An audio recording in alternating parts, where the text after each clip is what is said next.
finally fulfilling a promise that was decades in the making. Our victory in Marawi is also a testament to how the Filipinos' patriotism is far stronger than any extremist group. As I have said before many times, there is no room for lawlessness in this country.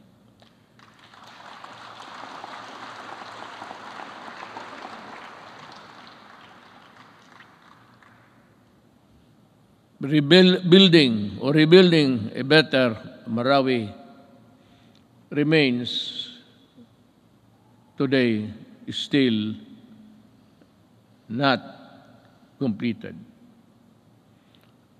To task we need to race against time, and you have to finish the necessary work for to rehabilitate the war-torn city and bring back its families back home. Now, let me talk again about the drugs. I was just ahead because I was talking something else. Nag-segue ako. While we have made great strides in ending rebellion and insurgency in various parts of the country, we still have a long way in our fight against the proliferation of drugs. This problem has hounded our country for several decades, destroying families and degrading the moral fiber of our society. When the assumed office, I committed to end this problem at the soonest possible time. We launched an unprecedented war against illegal drugs and to destroy their apparatus. That permitted every level and sector of society.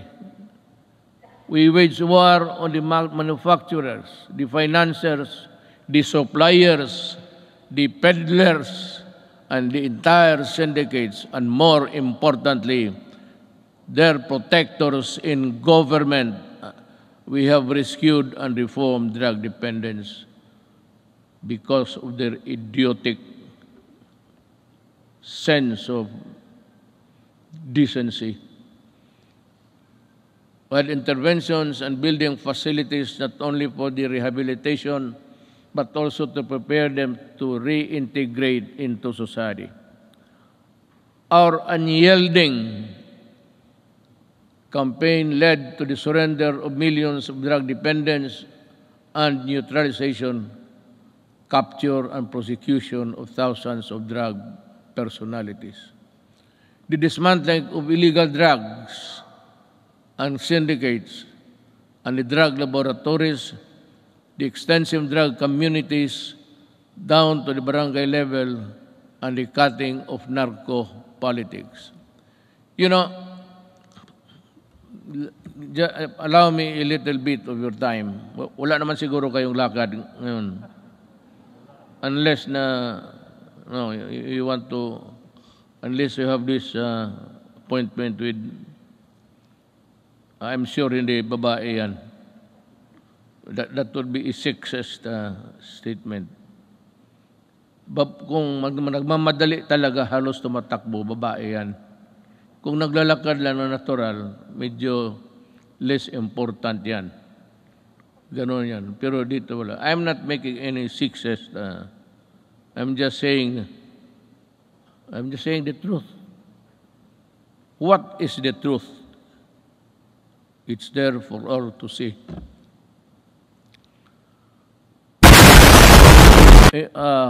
Let me talk about our quest for infrastructure development.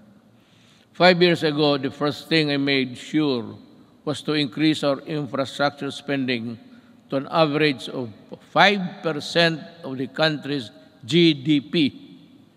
This is significantly higher than infrastructure spending of each and past 4 administrations. Thanks to the comprehensive tax reform program that enabled us to fund critical infrastructure projects, today we can see the tangible results all around. MRT 3 with its frequent breakdowns and unloading of passengers mid-rail, was a horror. That was for the daily commuters to endure in the past. Now, MRT-3 no longer unloads passengers but to their destinations. The waiting time between trains had been significantly reduced to 10 trains running at only 30 kilometers per hour before. Now MRT runs 23 trains at 60 kilometers per hour. We have taken away the misery of public commuting. We also pursue the completion of the LRT to East Extension Project by extending Line 2 and adding 2 more stations. We have reduced travel time between Manila and Antipolo from the usual 2 to 3 hours to only just 40 minutes. Thanks to our partnership with the private sector, we are able to open Stage 3 of the Metro Manila Skyway in January this year. This decongested EDSA and other major roads in Metro Manila. On Independence Day last month, we also inaugurated the Kalayaan Bridge, part of the BGC Ortigas Center, which will reduce the usual 1-hour travel time between the two business districts in just 12 minutes. Beyond Metro Manila, we are pursuing several high-impact projects that will be completed within my term and perhaps in the following years. It's a question of money. Just this July, we inspected the newly built passenger terminal building of the Clark International Airport. The new and modern passenger terminal is equipped with the latest state-of-art technology. This can accommodate 8 million passengers, alleviate air traffic congestion at the Naya Airport, as well as serve a major growth driver and gateway to northern and central Luzon.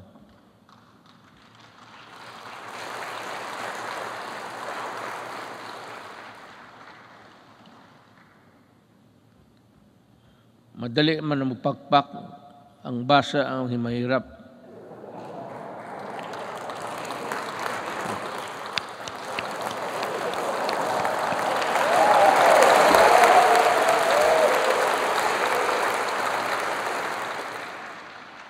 To help promote equitable development, we also completed several roads leading to important trade corridors. Last year, we completed the construction of the Poro Point Free Port Zone Road in La Union, which improved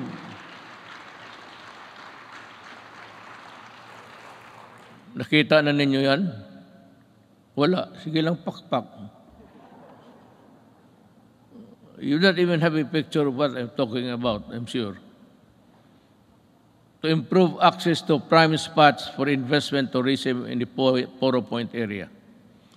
We also completed the junction Lanao-Pagadian-Zamboanga City Road, which will provide easier access to farms and easily transport their agricultural products at low cost and in great quantities to industries and economic zones located in Diplahan, Zamboanga, Sibugay.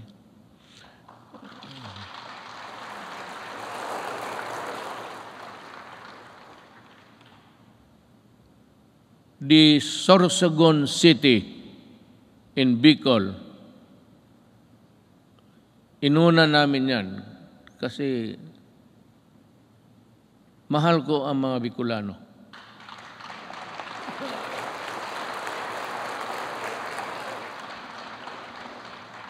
Pangangatawan ninyo yung pakpak ninyo, ha? Baka the Sorsogon City Coastal Pass-by Road is targeted completion by the end of 2021, while the Davao City Coastal Road will be completed by 2023. Bakit? Why? Why is Davao last? Kasi sinabi ko sa kanila, unahin ninyo yung buong Pilipinas. During the initial years of my presidency, I told the economic managers and the DPWH, pati si Art Tugade sa transportation, unahin ninyo ang Luzon at ibang areas sa Mindanao. Do not look into the political entrails of this city and other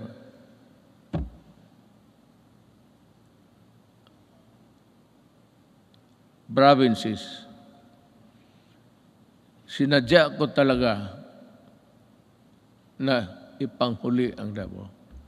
Kaya for the Davaoenos, you must understand that we cannot really unahin natin yung, kasi taga dyan ako eh.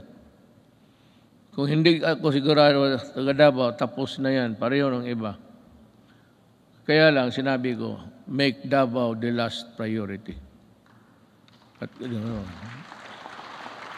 totoo yan. Sorsogon is a little politics, but that's the territory of our Vice President, Lene Robredo. Are you here, ma'am?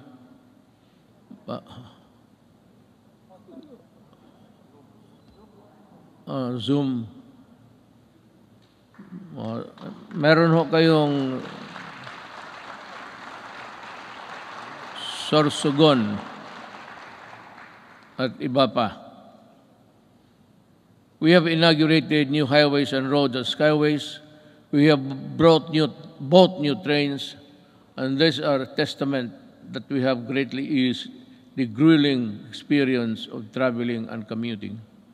And to sustain our momentum in infrastructure development, I have directed DPWH, DTR, NEDA, Department of Finance, and DBM to be on full speed to ensure that our flagship project will be completed within my term, especially those that could help disperse economic activity outside of the densely populated Metro Manila.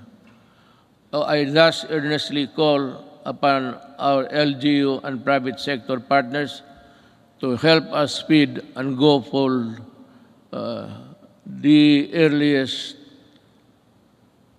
realization towards our flagship project, infrastructure, and others. Let me dwell about governance. As we improve the connectivity, we work towards greater convenience for our travelers. We have extended the validity of the Philippine passport to 10 years to lessen the burden of our traveling travelers and OFWs.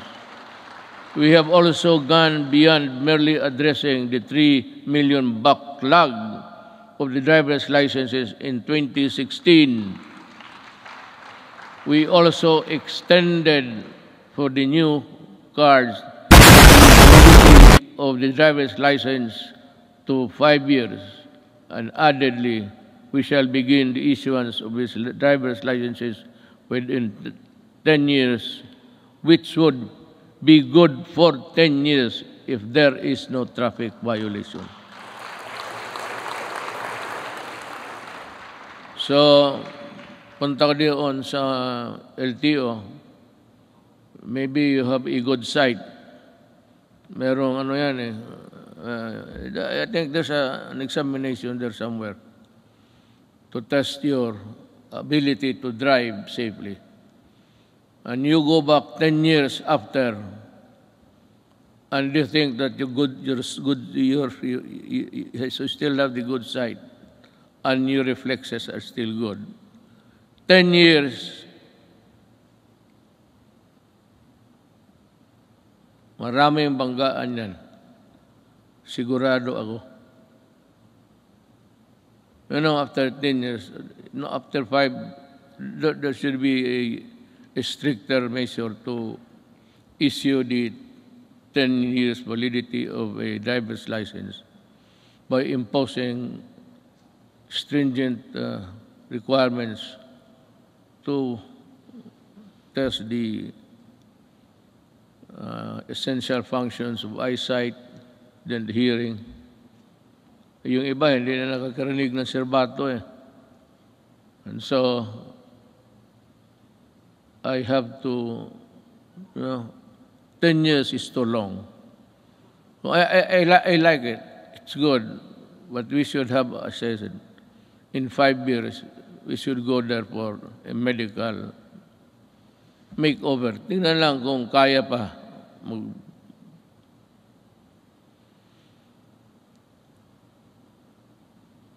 Not only did we extend the validity of the licenses and passports, we also sought to make long lines a thing of the past.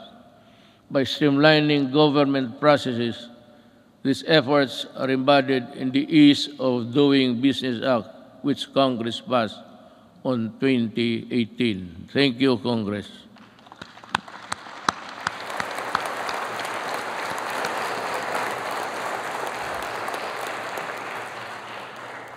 Sa inyo yun. Ako ang nagpirma pala. Ako nag-execute. Pakpak rin kayo.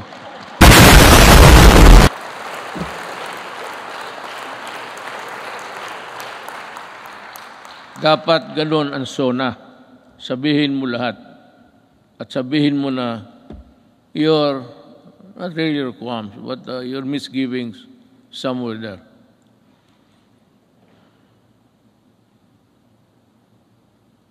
Transactions will be further streamlined with the rollout of the Philippine Identification System, or the PhilSy, to the Philippine Identification System Act. With this, we hope to facilitate better access, better services and access for all Filipinos, even in the far-flung areas. I want to say something about this, but I'm taking too long, We also ensured the modification of the salary schedule for civilian government personnel through the Salary Standardization Law 5. A necessary measure for our civil servants to recognize their work and accomplishment, as well as a gesture of gratitude and goodwill. We have this legacy, and we hope to pass on this establishment of Central Business Portal, single site, and for all business-related transactions, such as securing business permits, licenses, and clearances, on launch earlier this year. It shall be elevated our global standing in doing business arena and improve our country's competitiveness. Alam mo ito, yung queuing. When I was a mayor, I don't know, but maybe a legislator or a congressman, well, not really he's higher than the others. But kung dumaan ka as a local government employee worker, just like me, for 23 years, itong queuing, matagal ko na ito. In Davao, ang passport issuances na doon sa likod ng SM. Isang gabi, nagmotor ako, nakita ko yung mga paa sa simento. So I was thinking, anong nangyari dito? So nagbaba ako, sabi ko, bakit dito kayo natutulog? Sabi nila, Mayor, ang pagbukas niyan, kailangan nakapila na kami. Pag hindi, sunod kami.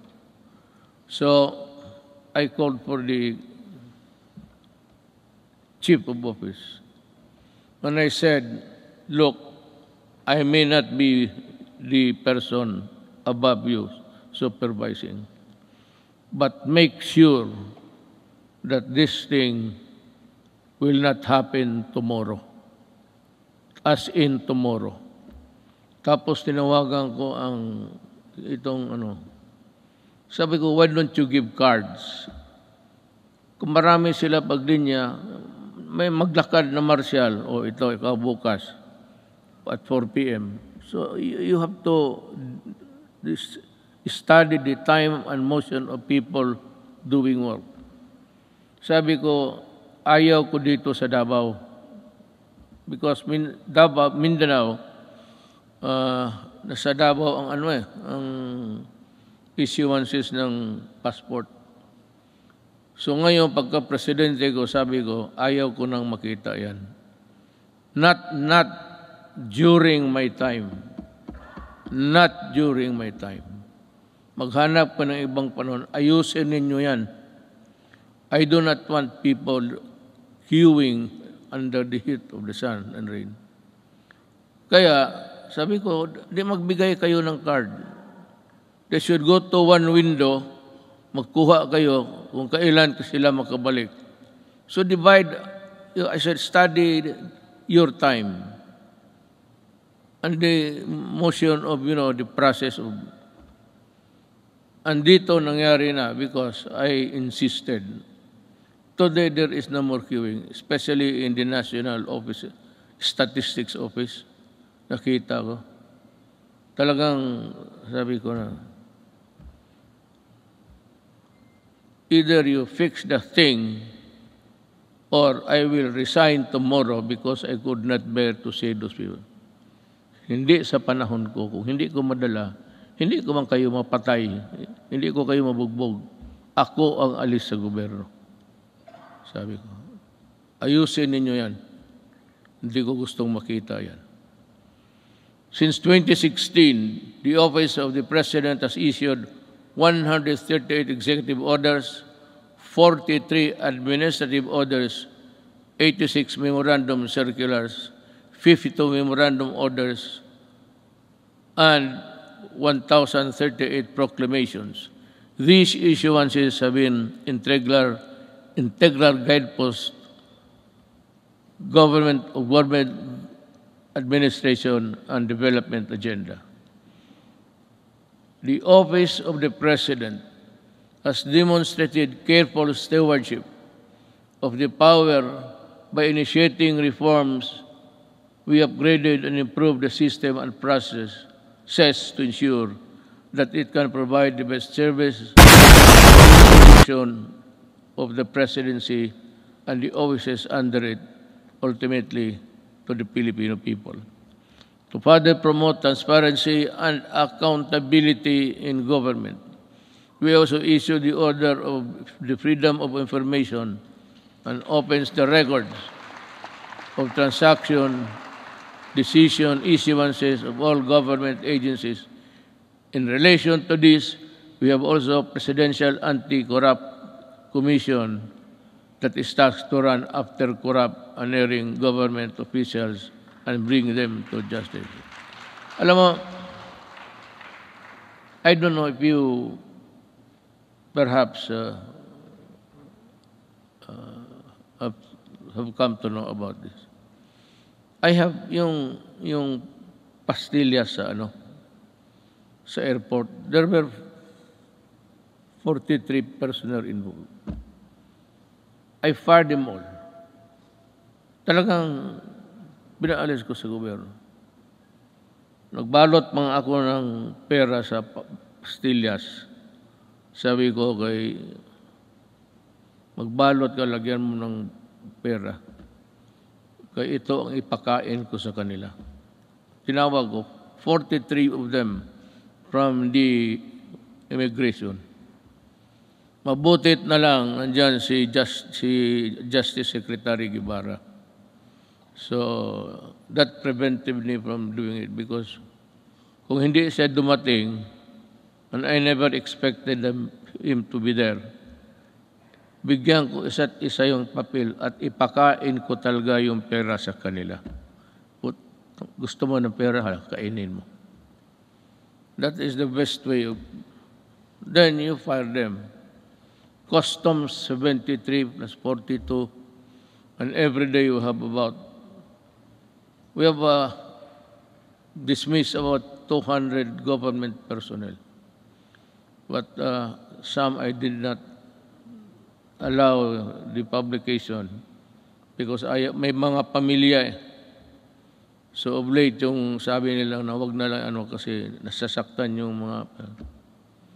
So ngayon wala na. I have stopped it. But there is no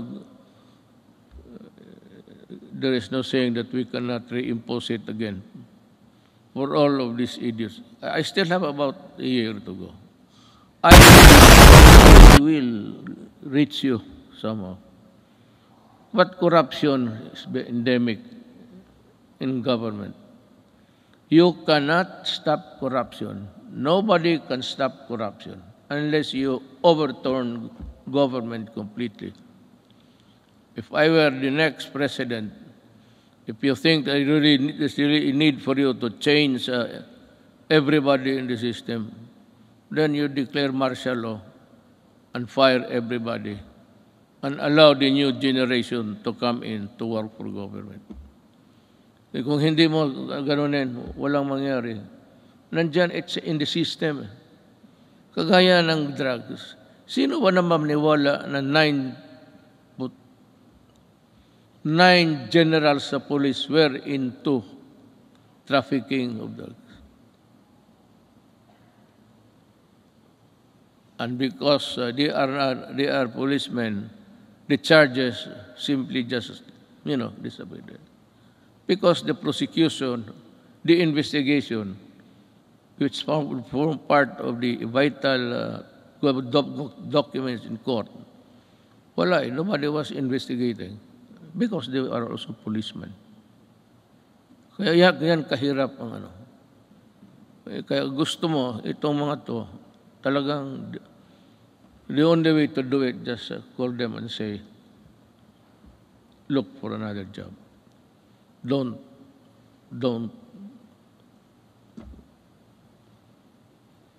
Ganon kahirap. Now, let me pursue my talk with the foreign policy of the country. In the international arena, we have vigorously pursued an independent foreign policy centered on the protection of our core national interests. Yet,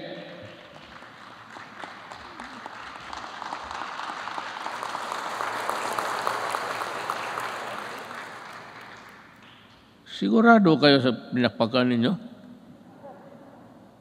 I was just laying the predicate of what I'm going to say.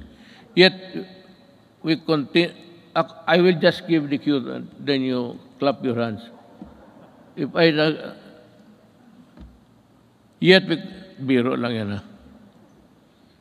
we continue to work with all nations and seek partnerships that work, because despite differences, it is an independent world where interests and objectives intersect. Now, partners heretofore silent for equivocal reasons have expressed their principled positions that echo that disputes and contested areas, the majesty of the law must prevail, and this is most welcome.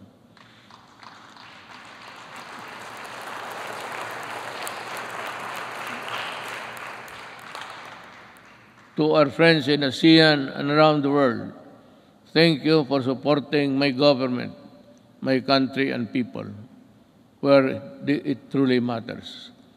I assure you that the Philippines will remain a responsible member of the international community.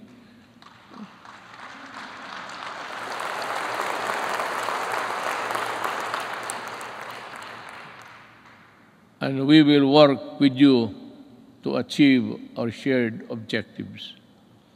But no mistake, make no mistake, rather. Gone are the days when the Philippines decides and acts in the shadows of the great powers. We will assert what is rightfully ours and fight for what is rightfully due to the Filipino people.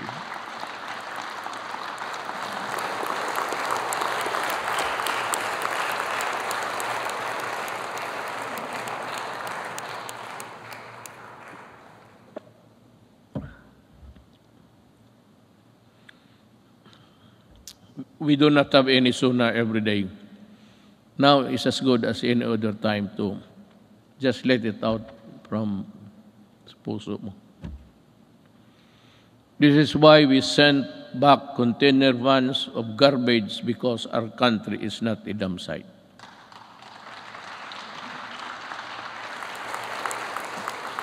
And the first country to do that, hindi ko alam kung bakit, ang Canada. And the container was there for 3 years because hindi alam ng port authorities kung anong gawain nila sa garbage. And I said, isauli mo. I want it done tomorrow.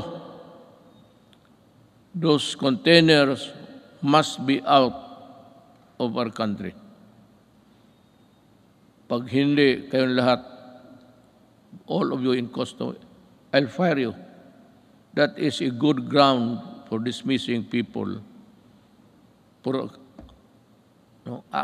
accepting the garbage. Kaya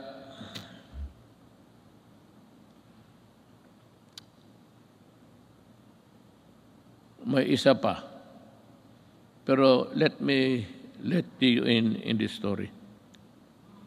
The Balingiga bell. We welcome back the bells of Balingiga after many decades because needed to be corrected.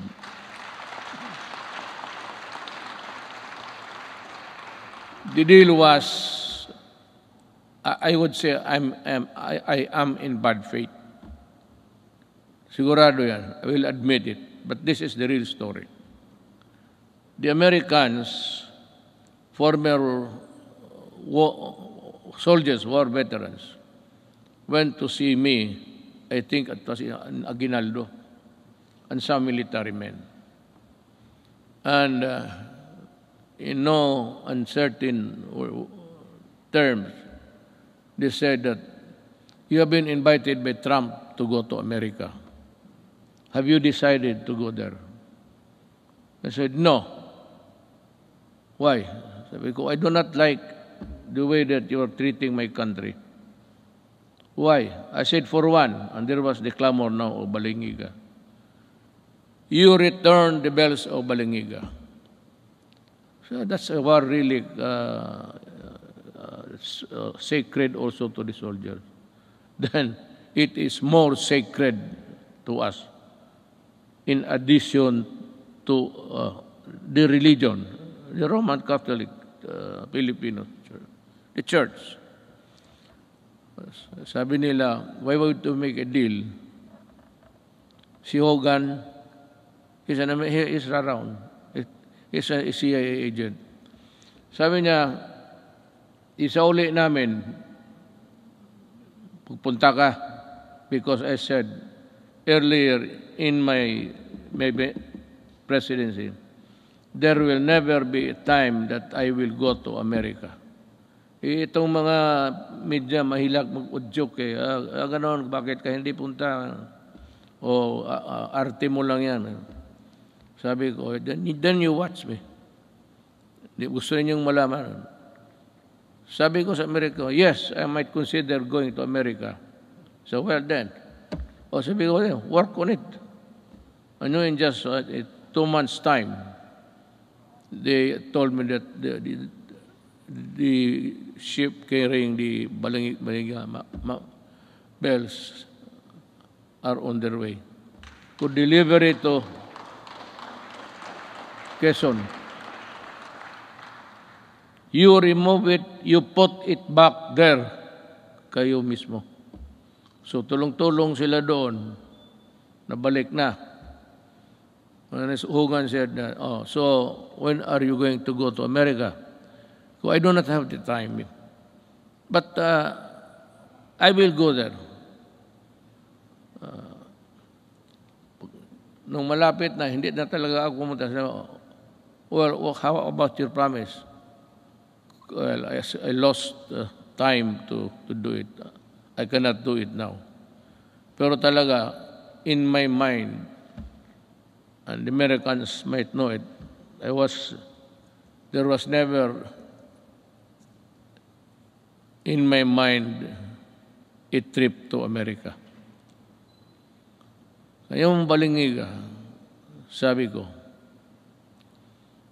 you massacred one barangay, baryo noon, women and children and all. Pinatay nila lahat. Because that bell, Balingiga, was used to call the people for prayers, ganon. Sa simbahan yun eh. So yung ginawa nila, every time it is used, the Americans knew that it has a great significance to the Filipinos, the Balingiga. After the massacre of one barangay, how many at the time we would never know. But it was said, isang baryo. No barangay ngayon, baryo noon yan eh. Barrio is an American word. The barrio. They also call the small places in Mexico barrio. The Americans borrowed it from the Spaniards, barrio. So sabi ko, you really got it at the expense of the blood of Filipinos. Do not hurry me up. If I go to America, it will be in my own time.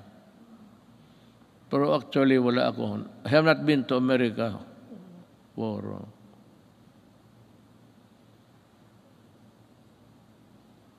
almost 10 years, 22 years. I have not visited America, and I do not have the intention of visiting it anymore. We called on the world to dismantle the heinous kafala system. Ito ring isa. Because the Filipino is no slave unto anyone, anywhere. And there is no room for modern-day slavery. We helped start a new global civil rights movement for the migrant worker. And we asserted the arbitration ruling on the South China Sea clearly and in no uncertain terms, bilaterally, and the ASEAN, and finally at the United Nations General Assembly. And let me talk about that. I said in the September of last year, the arbitral award is now part of the international law and beyond compromise and beyond the reach of the passing governments to dilute, to diminish, or abandon.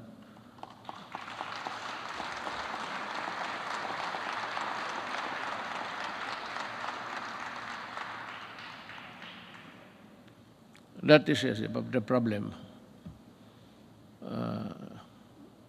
We would like to just to everybody in the Middle East. I would like to tell them that not only Filipinos, but all human beings, the kafala has no place there because it's a setup for slavery. either you correct it or we will ask our workers, Filipino workers, to go home. Sabi ko, bahala na. Kung mahirap lang kami dito, okay lang. We will try our very best to make up for what they have lost, what they will lose in the process. But we will never allow them to be slaves. But we need to do more with our partners. We continue scaling our maritime domain awareness, defense capabilities. Yet, we will not close our doors on diplomacy and the tongue, because that is how disputes are settled and never by force. Let me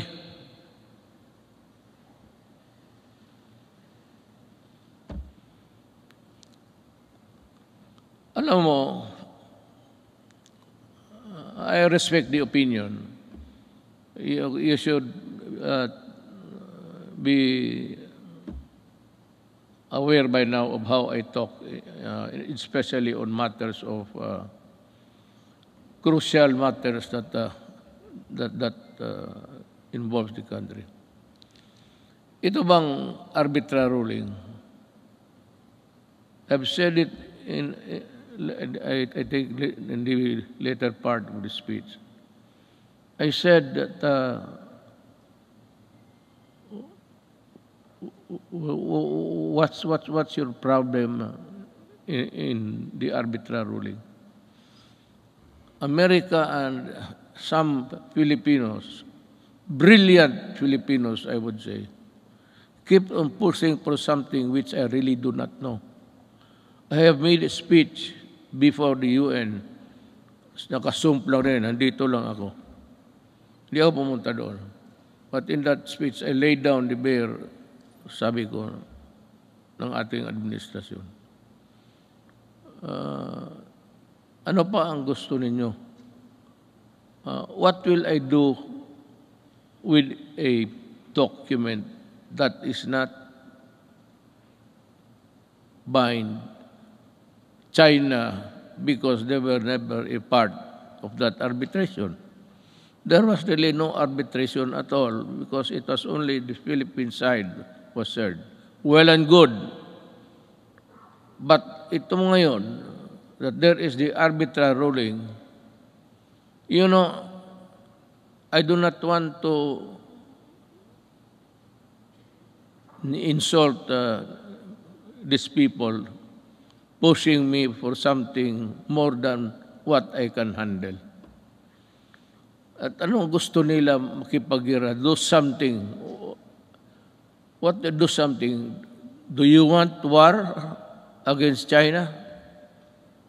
Well, I'll tell you, even on the coast beach of Palawan, before you can take off, the missile of China would be there in about 5 or 10 minutes. It would be a massacre if I go and fight a war now. We are not yet a competent and able enemy of the other side. So what I did was I was just being nice to them. But for some people to say that I was helped by China in being president, these idiots, really. I will never do that. Hindi na bali ako, hindi ma-presidente, hindi talaga gagawin yan. To be, what? Receiving money from China to buy votes? They say that they help. Maybe in some Chinese communities, the gossip going around was that support Duterte. But the whole of the Chinese community in the Philippines went for me. Why? Kasi sa Davao nung mayor ako, ni minsan hindi ako tumatanggap baski Christmas gift. Dito marami dito sa Maynila, presidente ako ngayon. Maraming pagpadala ng baril, kung anong ano dyan, gobset. Sabi ko, isauli mo yan. Yung mga relo, itong aking relo, it's IWC. This is only 300,000. But the patik that has come way may, sinauli ko talaga, return it. O pag hindi, itapon mo sa Pasig sa harapan nila. Hindi ako tinulungan ng China. Nag-usap kami ng China civilly, but after election. And after election, I was a good friend of presidency. Until now, when the pandemic struck, the first country I called for help was China. President Xi, sabi ko, President, we have no vaccination program here because we do not have the vaccines. We have not been able to invent one. We might have a hard time. He said, no, it's okay, we'll send you.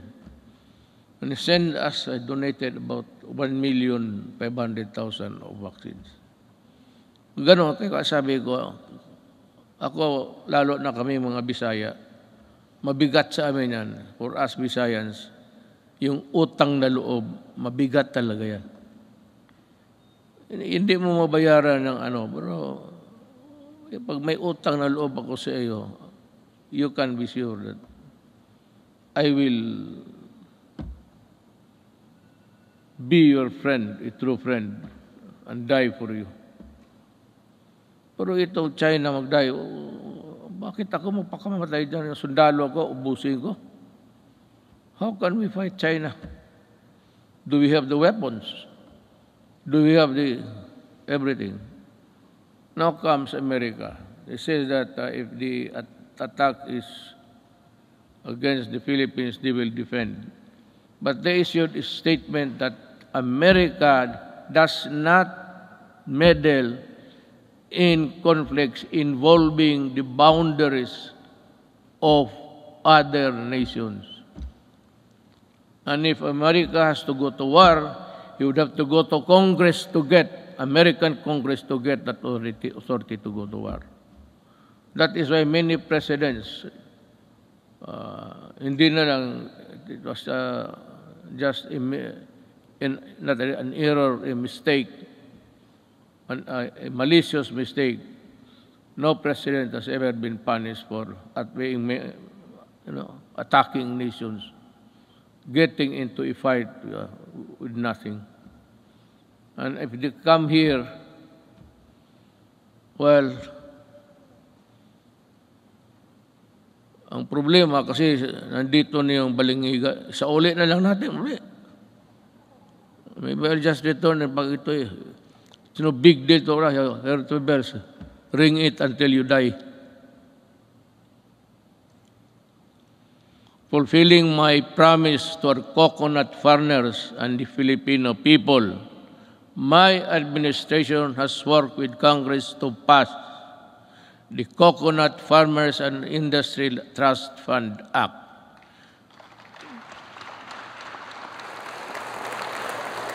We have returned also the cocoa levy funds to its true and rightful owners, our coconut farmers. The fund is now worth estimated to be 75 billion, which will be utilized according to the plans and programs in the Coconut Farmers and Industry Development Plan for the direct benefit of the coconut farmers and the development of the coconut industry. In our effort to ensure that food is within reach to every Filipino family, we work for the passage of the rice tariffication law in 2019, despite pushbacks.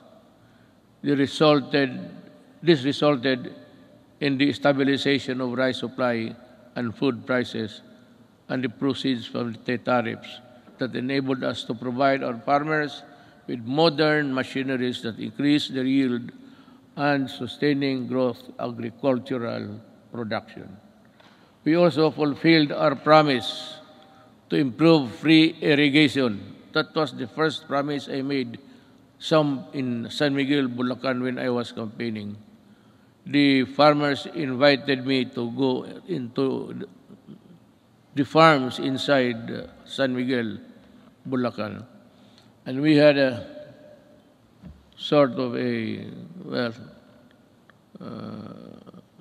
meeting, and the first thing that they were complaining about was the severity of the irrigation, that they have to pay 5,000 every month, every year. So sabi ko, I will work on it.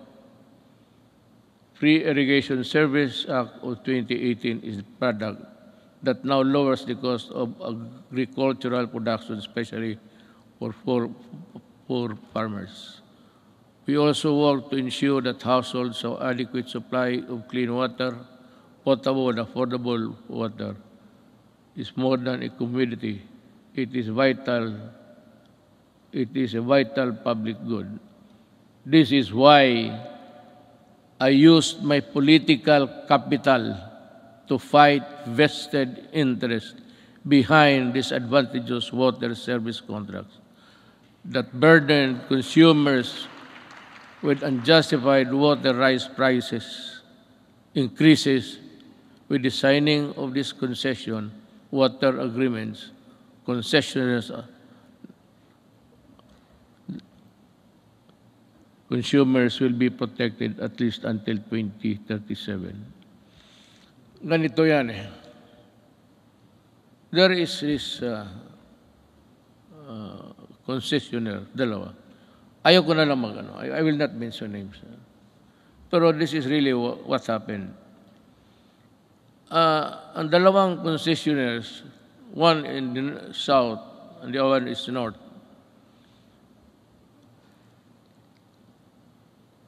As the rich cartel dito sa Southeast Asia,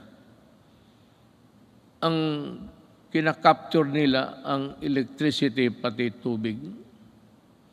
Dito sa tubig, in this contract with water concessionaires, we made so many concessions that really, sabi ko, if you look at the contract and look at the anti-graft law, talagang it's all anti-graft.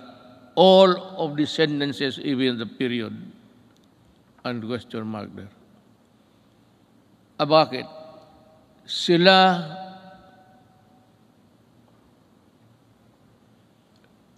walang problema sa tax because the people, consumers, will pay the taxes for them. Sila kung malugi, sabi na, hindi nila kasalanan, and I can think of it, through not of their own fault, sabi doon, bayaran natin sila malugi.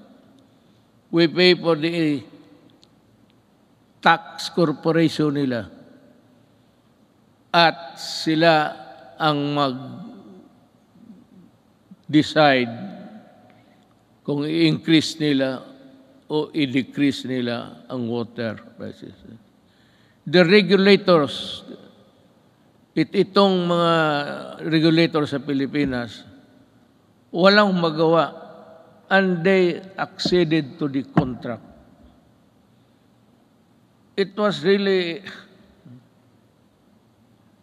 I do not know how to put it. Kaya ako nag-pardon, di ba nagmura ako? Sabi ko, biro mo kung malugi sila, babayaran pa natin. Tayo ang corporate tax nila. Tayo ang magbayad. And it's a cartel that service concessionaires are part of the cartel of Malaysia and Indonesia, and they form part of that mother corporation. Itong mga sa Pilipinas, pati Malaysia, Indonesia, they are just Kumbaga sa storya, chapter lang yan sila. It's being controlled up by the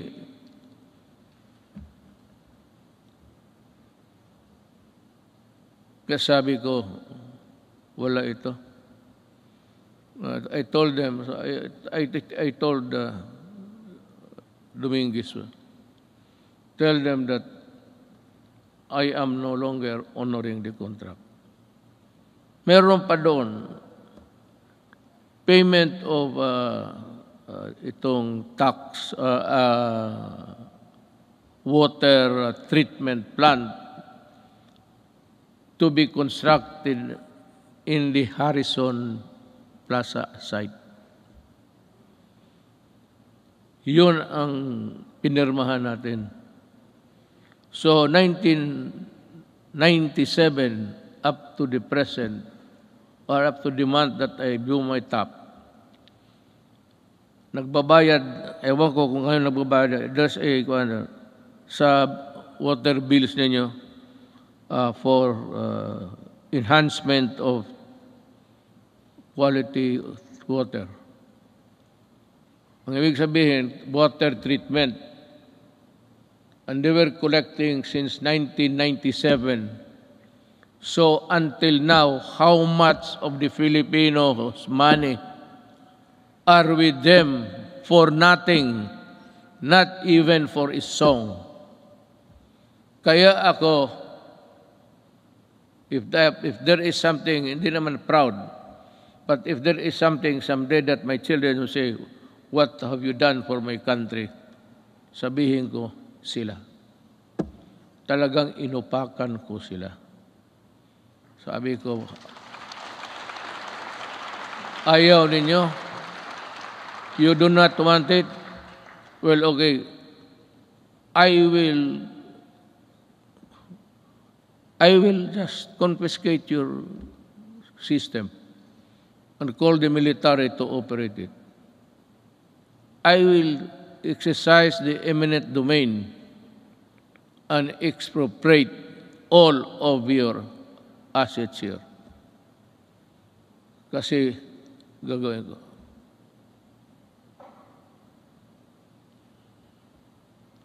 Yun ang nangyari sa...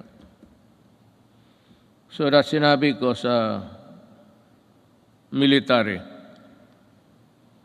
In one of our meetings, immediately after that incident, I said, if I do not make it to the finish line, kindly, look kindly at the Filipino at tanungin ninyo kung ano na ang nangyari sa kanila. Yang tubig na yan. Now there is a new contract. I have not yet, I have to thoroughly digest it inside. I have to absorb it, every word of it, that the Filipino is protected. Pag nandyan na yan, then I will sign. But I will not forget. I'm telling them, the crime is there already. And any Filipino who would want to go after you can. Sabi ko, I will not free you. I will not, there's no waiver in you. I will never allow that.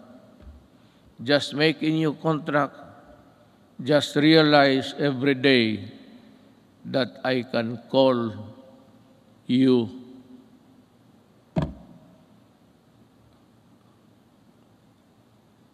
itong frequency ng ABS-CBN. Yan ang pinaka-ideal kasi, you know, frequency is everywhere. But there is a spot, kung sa golf is a soft spot, na maganda yung...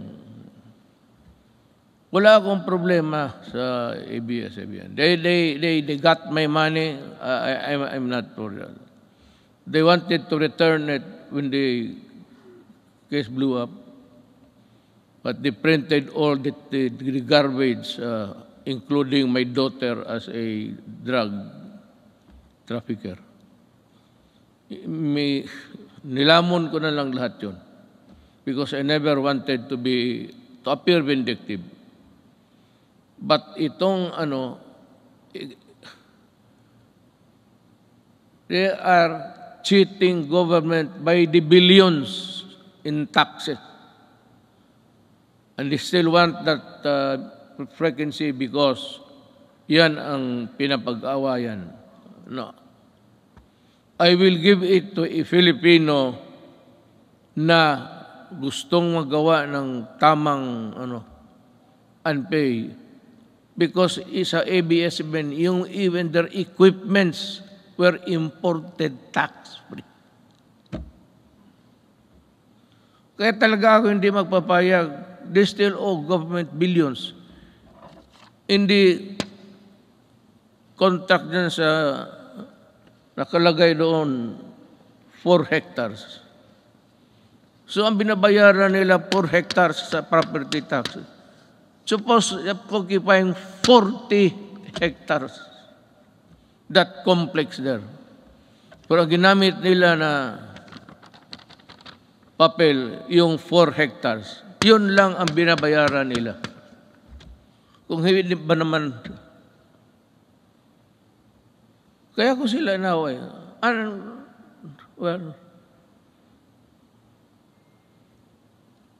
our micro, small, and medium enterprises, or MSMEs, constitute 99.6% of our country's businesses and are vital to economic activity, job creation, and poverty reduction. Iparamdam natin ang ating malasakit sa maliliit na negosyante sa pamamagitan ng Pondo sa Pagbago at Pag-asenso Program since 2017. Meron na tayo. We have the program. The program has provided over 219,000 underprivileged microeconomic entrepreneurs with an alternative to the exploitive lending 5-6. Yan ang nakaano sa. Do you know what? Maybe I have to go to, if need be, I have to go to India. Yung 5-6 nila ng Turko, tinatawag ng Turko, kung maghiram ka sa kanila ng 10,000, pahiramin kanyang, hindi pera 10,000, 7,000 lang. And the others, mga refrigerator or the things that you do not even need in the house. Bilhin mo sa kanila, sala set, lahat na. That is part of the money. You do not want the furnitures, the refrigerators, they won't give you the. Kaya ang Pilipino na buktot, alam mo buktot, naging hunchback na lang sa trabaho, ganun pa man. Kaya ako, sabihin ko itong mga Turko, you better come up with a fair scheme. If you want to go into business, money lending, but not at that usury 1,000 times. Likewise, to further support development of our micro and small business, we initiated radical reforms in the tax system to ease the taxation burden and increase the net income of lower wage earners and small businesses. Thanks to Congress.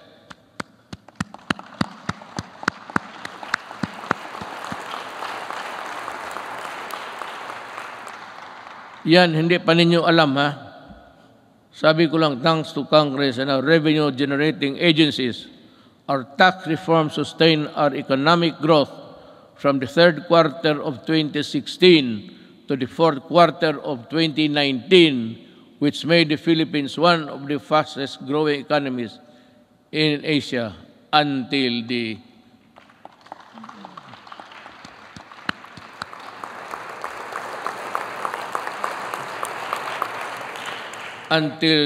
pandemic scores. Yan talaga ang, well, I don't know what's the plan of God. That is something which hit us right in the heart. We see there's no way of telling when this virus would disappear from the planets of the earth. We can only pray to God to look into our direction and decide on what will happen to this planet He created. However, tax laws are not always perfect, and that is why every now and then they have to be revisited to see if they are at pace with the changing times. Let us therefore continue to monitor the relevance and the impact of our tax laws on individuals and private institutions to prevent serious damage on their financial health. Going now to the social and health issues. To unburden of people from the hefty cost of tertiary education, my administration worked with Congress to pass a landmark legislation that had remained unpassed for so many years. The Universal Access or Tertiary Education Act in 2017, which provides free education to college students and state universities. Thank you, Congress.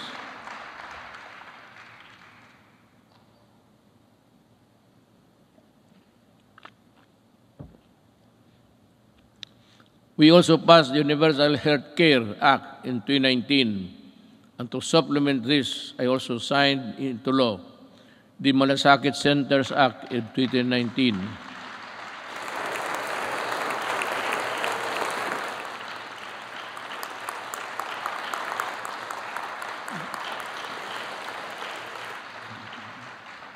Kasi ganito yan pag ang pobreng Pilipino na sa ospital, magpunta pa siya doon sa kung saan makahingi ng tulong.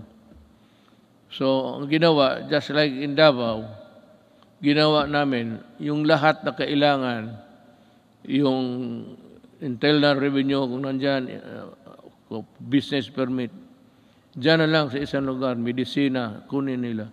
Dyan mismo sa hospital. Hindi na sila maglakad-lakad.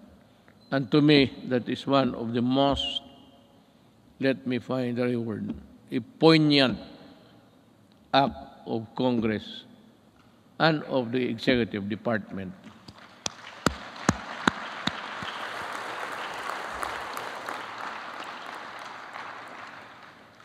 Legislation which was sponsored by Senator Bongo.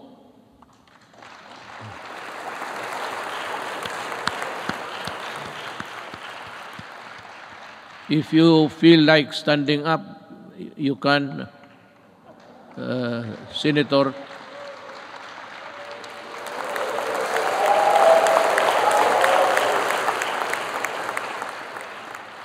Masikat ka pa sa guest speaker.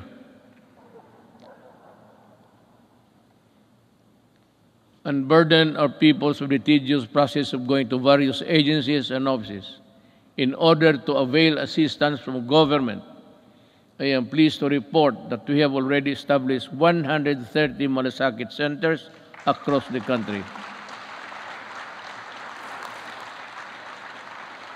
That has already helped millions of Filipinos in their hospitalization needs. By establishing Malasakit centers all over the country, we have actually leveled the playing field and provide our less fortunate countrymen the medical care they deserve. We will be establishing more. God willing, if we are still around. Sa pagtatag ng Malasakit Center, hindi po kailangan lumapit at humingi ng tulong sa iba't ibang ahensya ng gobyerno. Ang gobyerno na ang lumalapit sa tao.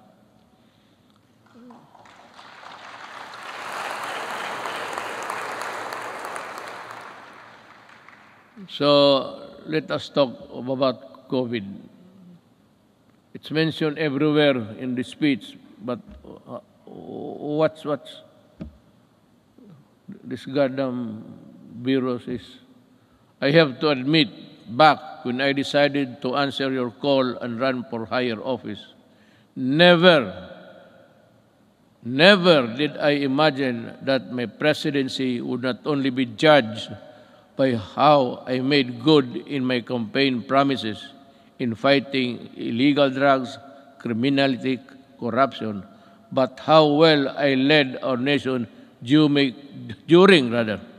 the global pandemic. Hindi na ako makapronounce ng buti, baka mayroon na ako. May ambulansya ba dyan? Mukhang iba na ang... You know, I cannot pronounce the words. I hope this is not a symptomatic. Prior to the pandemic, we recorded our lowest debt to GDP ratio since 1986, the highest revenue effort since 1997, the highest credit rating in the country's history, yung sa bangko. Because if your rating is high, it's easy to borrow at maliit lang ang interest. That is the dynamics of a rating by Fitch and Poor, mga ganon. So, and the lowest rates of unemployment and underemployment and poverty, well, it's still there. It is beyond dispute that our economic governance fundamentals were robust when COVID-19 hit us. I am sure that much can be said about the way we took on the daunting challenge of preserving lives while sustaining our momentum towards the developmental, dito na lang ako,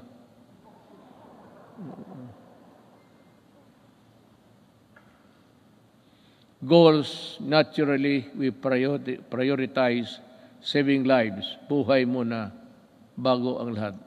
Ibig sabihin, inuna natin yung gastos, yung pera natin sa pandemic. Kinuha ng lahat ng mga budget. Si Dominguez yan.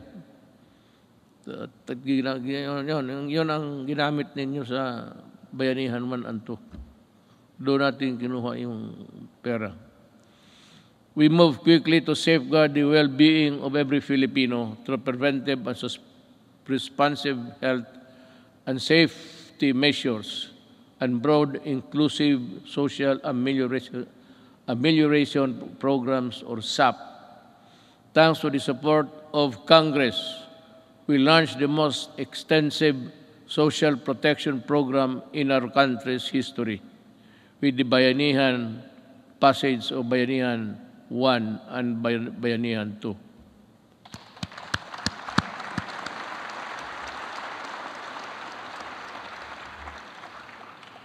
Indeed, our national health system and the resilience which were tested to the health. Countless lessons we learned and continuously improvements put in place. Kahit anong crisis ay kaya malampasan kung tunay na may malasakit at bayanihan. I agree.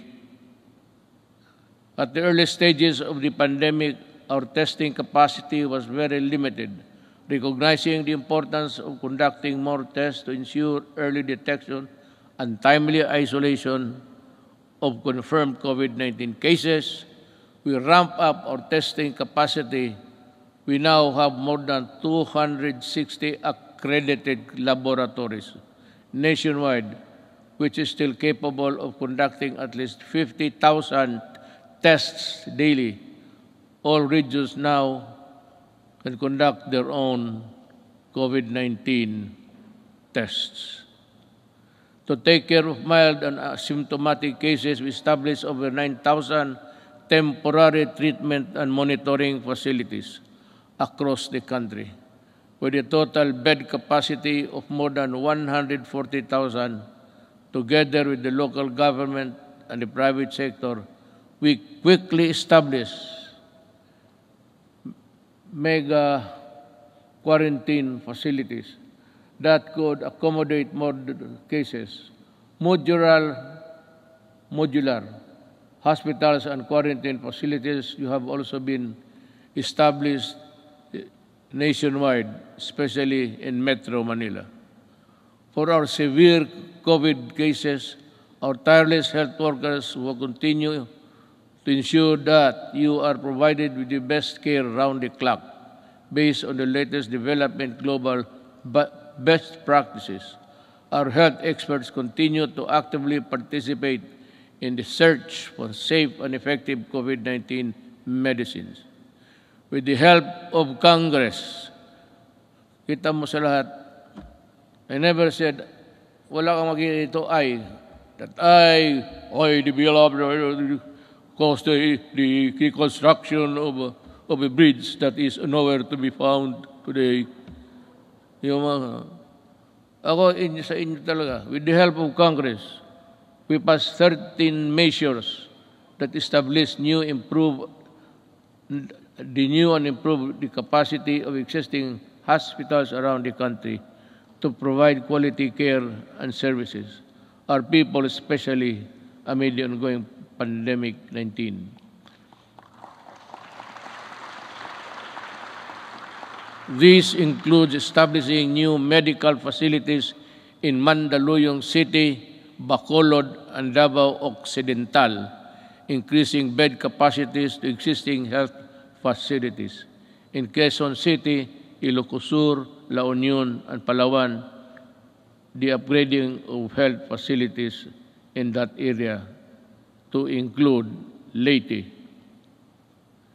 Currently, we have received over 30 million doses of COVID-19 vaccines. We expect to at least receive 36 million vaccines this month, and in August, we have inoculated more than 7 million Filipinos which have received the first dose. At least 17 million. Well, I think the landscape, the health landscape of the country continues to improve as we, with the continuous approval of COVID-19 vaccines, we are ready to boost further our daily vaccination rate. And I also encourage our local government units to hasten their rollout and strengthen their inoculation program. San Juan City, for one, have vaccinated 70% of their population in a month's time. Saludo ako sa inyo at kay Mayor Zamora. We cannot continue living in the shadow of this potent enemy, especially now that science and medicine has proven that it is possible to live, if not entirely defeat, this virus. The health and safety protocols we put in place have proven effective in slowing down the spread of virus. But the best solution is still vaccination. Am I to mataas na ba? Kasi kung mataas na, putulin na lang ninyo itong gumagalaw dito para sabihin ko, wala naman akong mabasa. Pag matagal na, those who want to go home, raise your right hands.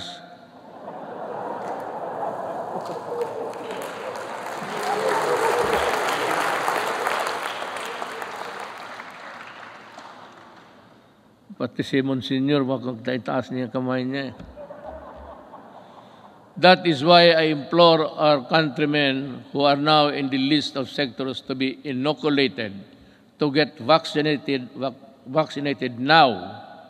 And to those who received their first doses, please return for your second shot. I also ask for patience for those who are next in line to receive vaccine. More and more COVID-19 vaccines are arriving each week, and you will soon have your turn. Corollary to this, it is high time that clear and precise uniform protocol and guidelines are issued in anticipation of the vaccination of more Filipinos and the steady reopening of our society. You know,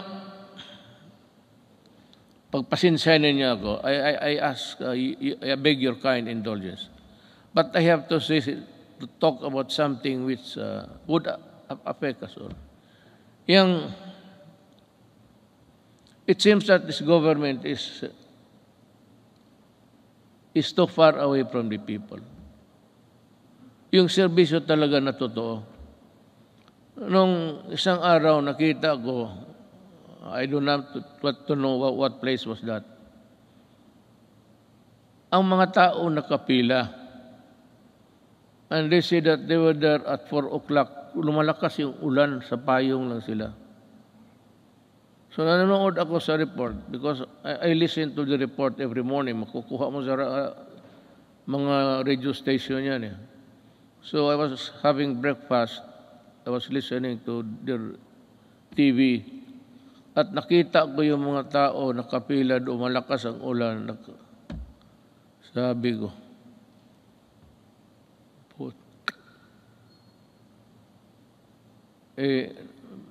doon sa breakfast table, nagmura ako.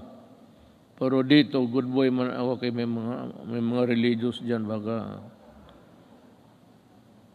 I thus call on the National Task Force Against COVID-19 to see to it that this happens, the protection. We have spent enormous amounts of resources to build our capacities to overcome this pandemic. We cannot afford more lockdowns, lest our economy bleeds to the point of irreversible damage.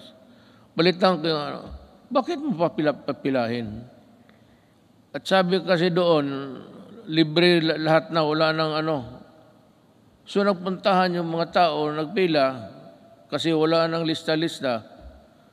Pero sabi nung ito, alas 4 pa sila.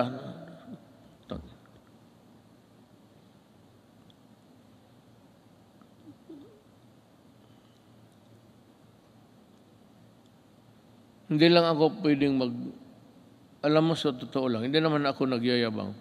I'm just an ordinary Filipino citizen.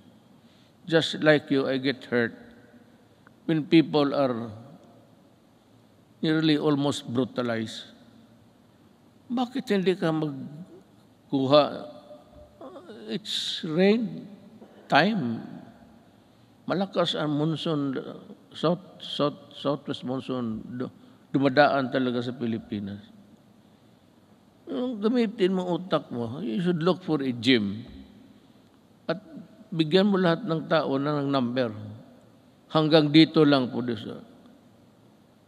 Hanggang dito lang tayo, balik kayo. Itong bukas, from 15 to 20, kayo na naman bukas. Bigyan mo lang card. Prepare a card where you can, the marshal will go around the queuing na, bakit mo, hindi ko maintindihan. This media. Hindi ko maintindihan, bakit gawain mo yan sa Pilipino? Yan ang tinatanong ko. Why do you have to do it to the Filipino? You can always, maghanap ka ng, there's always a gymnasium. Mga eskwelahan, walang klase ngayon. Bakit hindi mo gamitin doon? Bakit ka maghanap ng isang tarantado?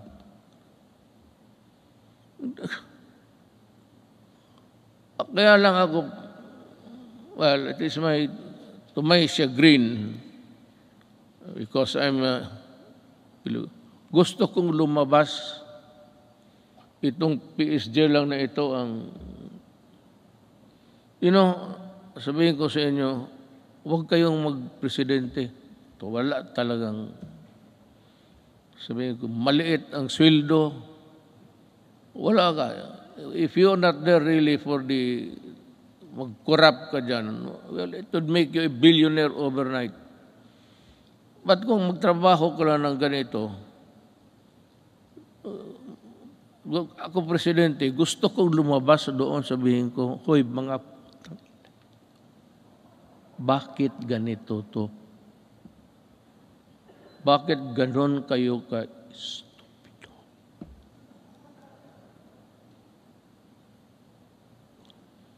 I mean, the Filipino does not deserve it. Even if they are not paying taxes. Because the theory of government is that all money belongs to the people. And the money is there. It belongs to all of us. And it should be used for public good. But what is the use of public good if you are not good and stupid? So, ganun ang mangyayari sa Pilipino. I'm just letting off my... Kasi kung hindi lang talaga bawal, itong PSG, hindi ako pinapalabas. Magsabi ko, magpunta ako na, sir, hindi pwede yan, hindi pwede. Kulong talaga ako. Magpresidente ka, totoo lang, you are a prisoner. You are brought here, kunyari ka pa, di chopper ka, di gwardya, patos uwi ka doon sa bahay mo. Tapos hindi ka na makalabas. Priso ka talaga. Tawagin mo ang security, yung gusto kong pumunta, sir, pasensya na. Tapos paggalitan mo, sabihin mo, sir, ang authority namin does not come from you. It comes from a law. So, kami ang masunod. Talagang, sige ka, perma, bunch of papers, if you read it, hanggang umaga, trabaho ka, sweldo mo, ganun lang, just give me 219,000. Tapos ganun ang trabaho. Mag-isa ko, butit ngayon, kaya nandito yung asawa ko at dito yung anak ko. Nabubuhay yung loob ko, mag-uwi ako sa bahay ngayon. Looking forward. Today is my last State of the Nation address. But this is by no means my swan song. I shall never cease to implore Congress to pass vital and critical legislation as well as to push the entire government to ensure nothing less than the full recovery and revitalization of our country. But to do this, it is necessary for us to first overcome the crippling fear, anxiety, and uncertainty that was caused by the threat of the COVID-19 virus. Well, I really do not know what to do. I have to listen to the task force. This is a group of people volunteering to be a collective advisor or that would give you the advice collectively, we put it that way, na sila ang magsabi. And we're just waiting for the word. I am referring to COVID-Delta. It is rampaging now in Indonesia, Thailand, India, and many parts of Asia. And Ang sabi doon sa the Western medicine says that it is far more aggressive and far more dangerous, and it can cause death easily than the COVID-19 original. So this is as good as any other time to say it. If says that it is really dangerous, you have to go back to lockdown. If there are many people in other parts of the world killing as many than Delta, if ever it will spread, we have it here now. I hope it will not go any further. But if something wrong happens, I'll have to be strict. And I have now my word that there will be, just like what happened in the early days. Kung ganun ang COVID, saan tayo pupunta? And if it requires a new vaccine, we do not have it yet. I don't know what, maybe we'll just have to pray for salvation. Sabihin natin, Diyos, we have done everything, but this time we are really put hard on these things that happen.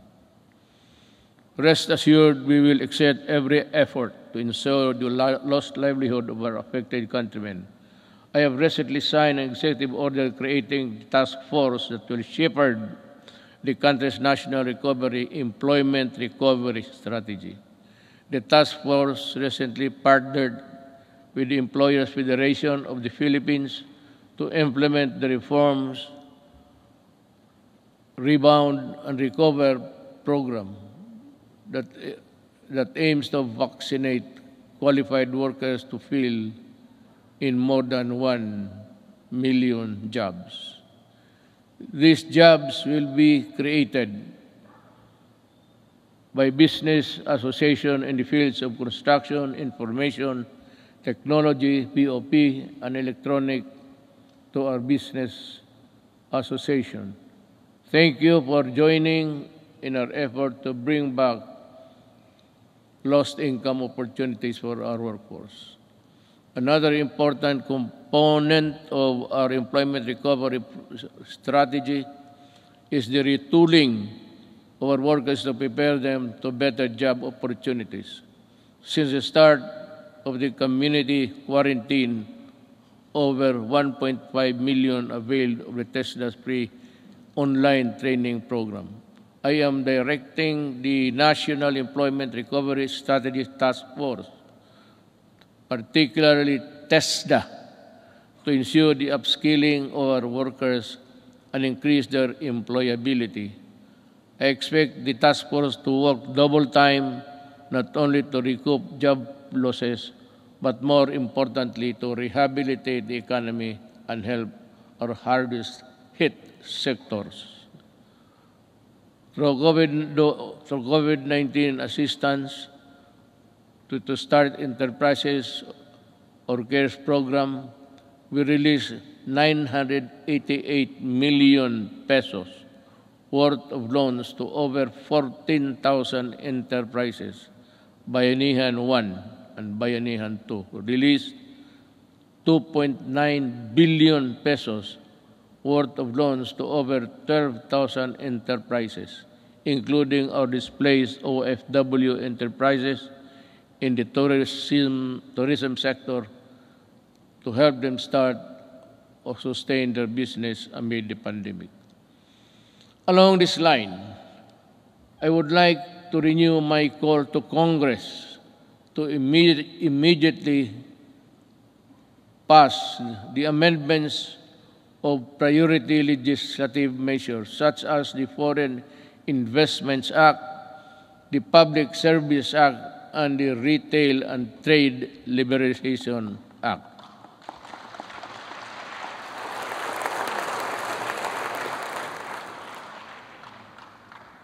Your applause went well ahead of its realization. You have to work on this, guys, and well, I'm sure that we can have a respite of this contagion in your own little way. Finally, I would like to reiterate my call for Congress again to pass legislation to establish a single agency that shall focus on and respond quickly to the needs and concerns of our OFWs. I pray that our next leaders and our future generations will not squander our natural resources and fight for integrity of our environment in a manner fiercer and more effective than my administration had ever done. The pandemic has taken so much from us as a nation, but like other adversities that tested us time and again, it can never take our courage and resilience and the spirit of bayanihan one, or rather bayanihan, and the value of the malasakit are now indelible in us Filipinos. We shall use these gifts to forge ahead towards a better normal. As we come to a point where the risk of COVID-19 transmission can, to a certain extent, be managed, and I'm hopeful that we shall be united in forging ahead towards bringing the country back to its robust growth path. Let me end by adding this particular statements. We are on learning, education, and learning.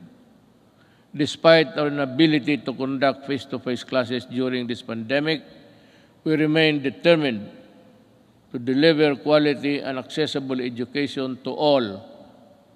Creation of the basic educational learning plan. Community plan enabled uninterrupted learning to students in the basic sector while ensuring the teachers' health and safety and well-being. While the pandemic has demonstrated readiness, resourcefulness, and capability of government to serve the Filipino people through the use of ICT and digital services, it has also shown its inherent deficiencies and weaknesses, as such that I ask Congress to pass an e-governance act that will set up transition of government processes to digital age. I'd like to add something on the protection of our overseas Filipinos. I also ask Congress to pass a law creating the Department of Migrant Workers and Overseas Filipinos. Kailangan po ito because they are suffering they suffered not only yesterday, but they are still suffering now with so many inadequacies in both our government response and including the monetary assistance. To ensure that there is a department that is solely focused on addressing the needs and taking care of the welfare of our countrymen abroad. Before I end, let me also touch on the environmental protection. It has also been 13 years since the Supreme Court Trumandamos ordered the rehabilitation of Manila Bay. Unfortunately, no immediate substantial action to comply with the Supreme Court's order was undertaken until 2019, when this administration started its long overdue rehabilitation. As of May 2019, all illegally operating all illegally operating open dump sites surrounding Manila Bay has been shut down, while 151 out of 187 LGUs surrounding the bay have now access to sanitary landfill. Establishments have been forced to comply with environmental laws and ordinances, while those who did not have been closed. As a result, pollutants have been slightly reduced, coliform levels also reduced to its barest maximum, are now in its longest levels in years, if not decades. I urge the DENR to sustain the efforts to continue working with our LGUs to restore Manila Bay to its former glory.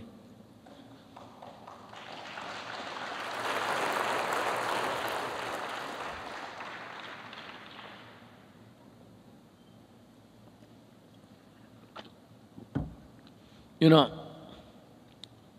just one little thing before we end. Yung pag-ano sa Manila Bay, where there is the corner where all of the garbage by current, by action of the current, nandito marami sa likod ng Luneta.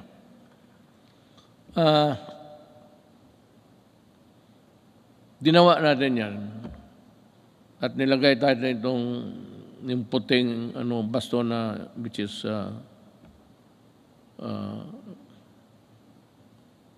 scattered into small pieces. Nawawala minsan yan because of the waves.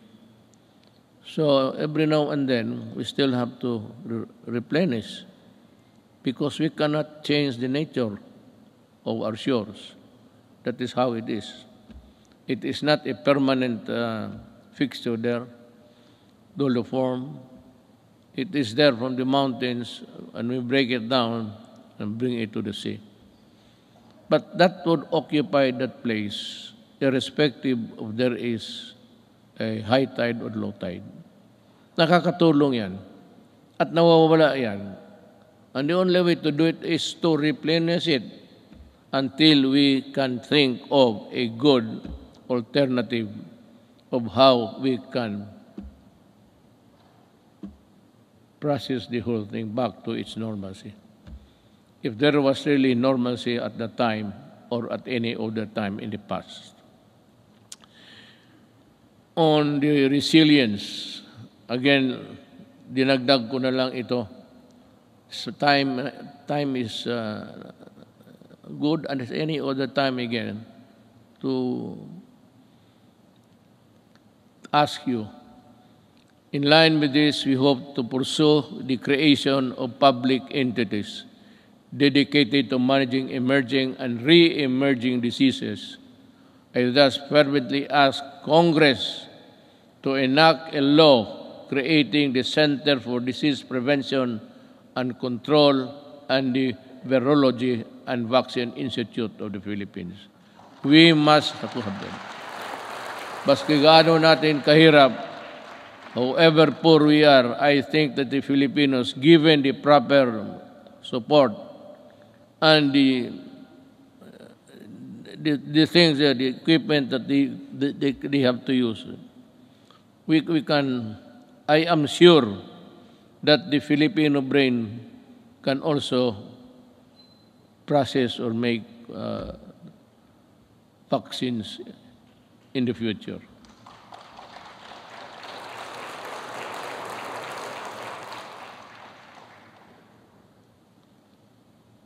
Tapos na po yan, ma'am. I ask Congress to pass the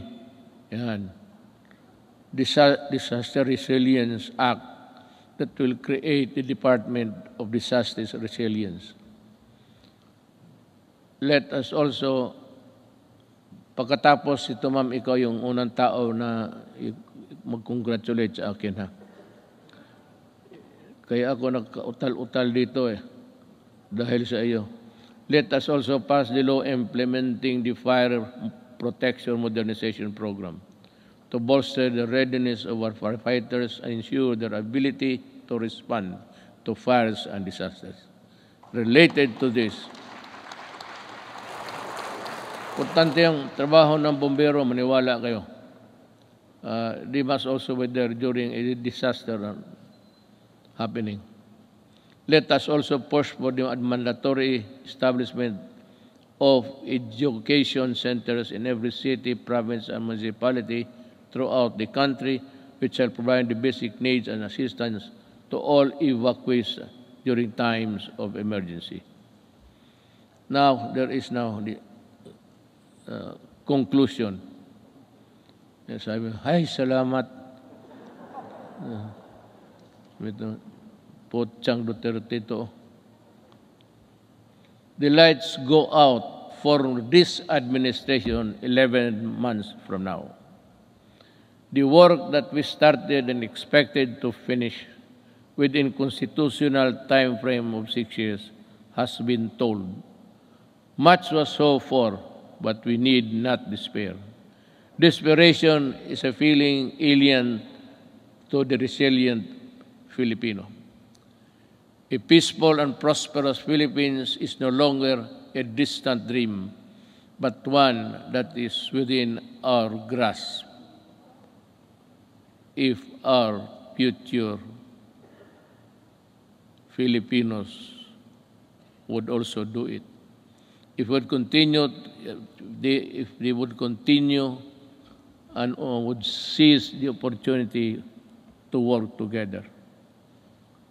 Malaki ang papasalamat ng mga kababayan natin, lalo na silang sinasabi na mas panatag ang loob nila ngayon. Hindi na nababahala ang mga magulang na lumalabas ang mga anak nila naglalakad sa gabi.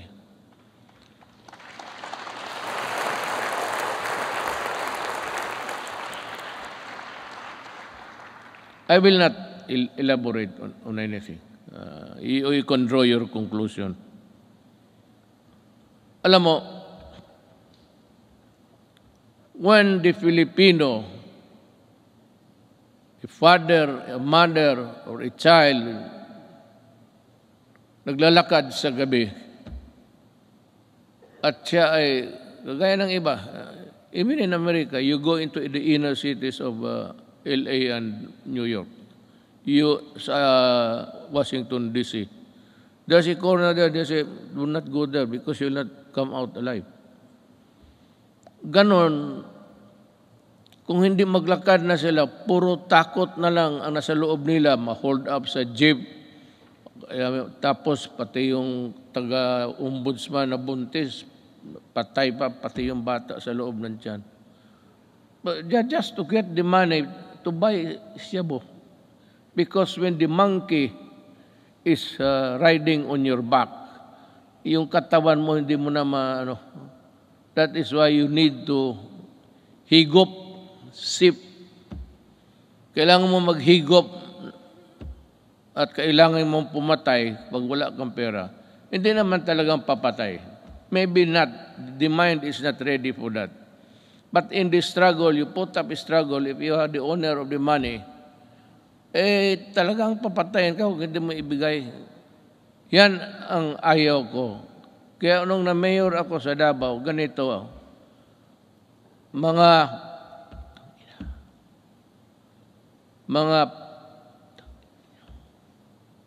umalis kayo sa daan.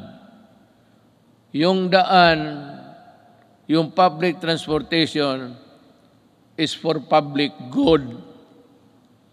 Huwag mo silang takutin na magkanto pag-uwi. Nandyan, nagiinom man sa... Yan ang hilig ng Pilipino. Mag-inuman. Hindi mo malaman ang mga nag-uwi na babae, they have to take another route that would be longer because nandyan mga standby. So the streets are unsafe. Hold up, pinapatay. Sabi ko doon sa Davao na lang, wag na lang ako dito sa Maynila. Hindi naman talaga ako nakikialam dito. Pero alam nila, alam ng pulis kung ano ang gusto ko. Magprangkahan tayo. Sabi ko sa pulis, isauli mo yan. The roads, the highways are for law-abiding citizens of this country. Yung mga kriminal, yung mga, the dregs of society, huwag ninyong gamitin yung mga daan, hindi para sa inyo yan. And I will see to it that you are not there. Be sure that when I pass by, I do not see you. Because if I see you, I will dance with you. Isauli ko. Kaya ngayon, medyo, hindi naman talaga, but yung mga sales girl, mga shopping center, panatag na ang loob nila. At least, chances of being mugged, murdered, and raped. Yan ang ayaw ko. Pag malayo, nakahigop na, kunin yung pera, hilain doon sa medyo maliit na mga grassy portion, and rape. At papatayin. Yan ang hindi ko matanggap. Just like yung Pilipino sa Wikwing, I may be just a little bit crazier than the others. But that is what I am.